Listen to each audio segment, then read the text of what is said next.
Good afternoon. I've seen lots of friends of mine already today, and that's wonderful.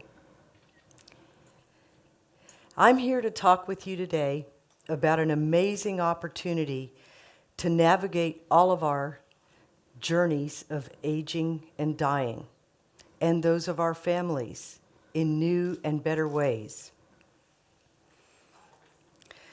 Over half of you in this room, probably well over half of you, will be non-professional caregivers within the next 5 to 10 years, if you are not already.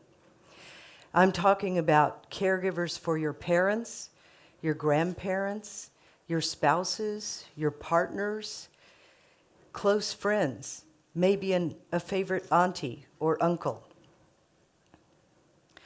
For most of us, it takes a dramatic event to make us actually sit down and talk with our family members about what we're going to do in the time when the time comes when our family members can't take care of themselves by themselves anymore.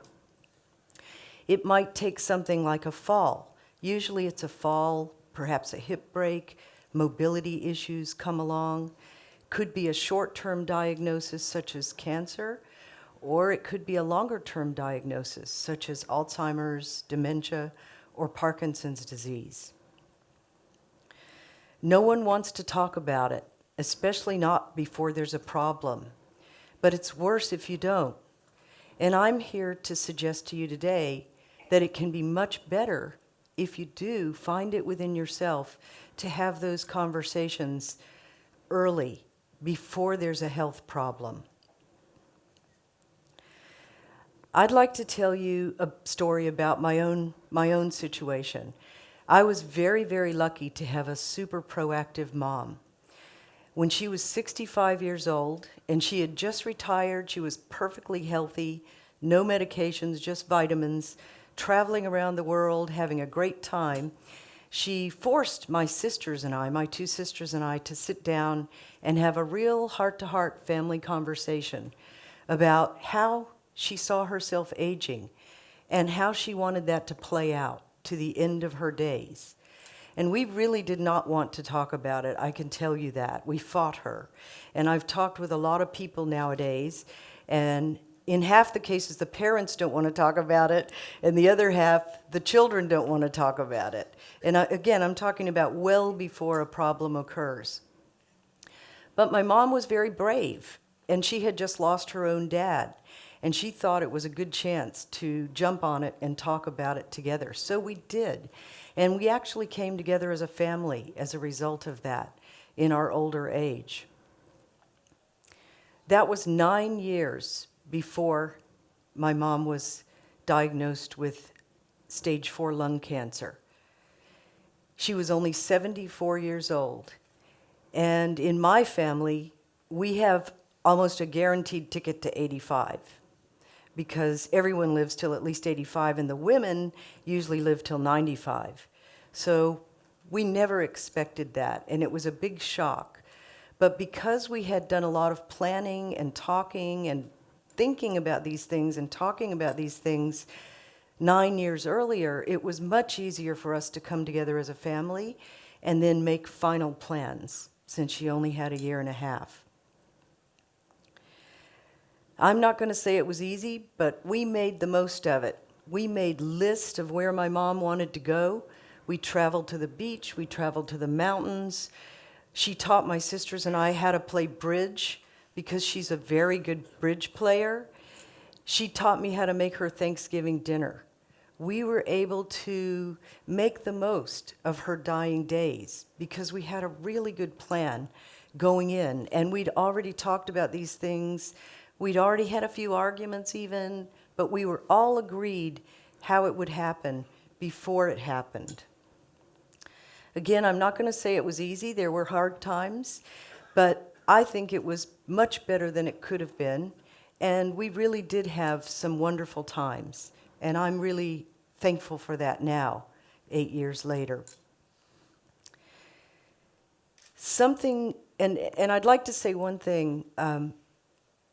Helping a loved one die in their home the way they want to is something that we can all do to show our respect for our loved ones. And it takes a lot of strength to do it, but it's probably the best job I've ever done in my life. I can say that. And it's something that more and more of us are going to have to do in the next few years. Again, I'm talking 5 to 10 years. We have a great range of ages in this room. And almost everyone, I mean, unless you're like 10, maybe you wouldn't be thinking about it yet. But almost everyone should be thinking about this now. We have a rapidly aging society worldwide. We have 1 billion people will be 65 or more within 20 years. Of course, in Japan, that's the strongest or highest incidence. We have 30% of the population in Japan to be aged over 65 within 10 years. So it's really happening fastest in Japan compared to anywhere else in the world. The United States follows, with 20% being over age 65 within 10 years. So it's really, really happening fast now. And it's great that we're all living longer, thanks to medical science and advances that we're seeing in our society. It's a wonderful phenomenon. But it also means that we're seeing a rising incidence of the kinds of conditions that come along with living longer. So we're seeing a higher incidence rate of cancer, mobility issues, of course, memory challenges. These things are all happening now. And I bet there's not one person in this room who hasn't been touched by this at this point. Government and social safety nets are strained, and they're going to be more strained.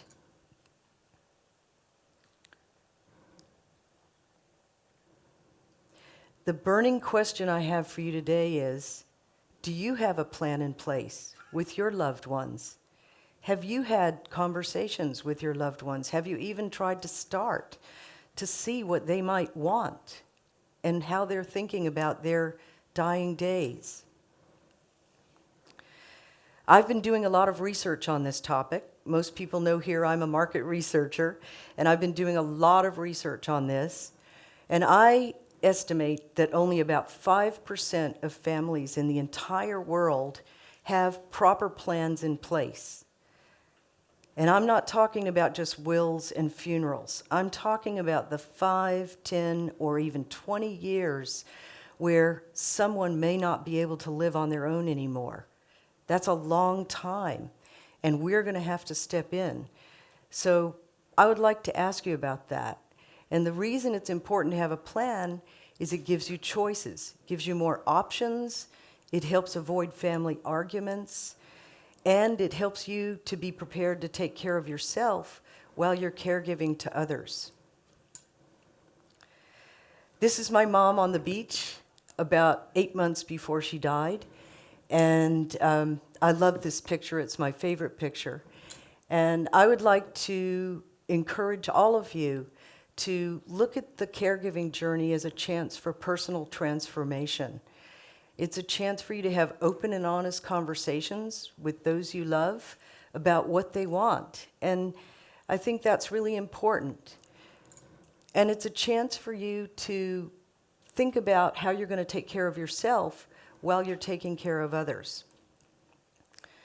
And finally, it's a chance for you to get inspiration for your own journey into your own future. Thank you.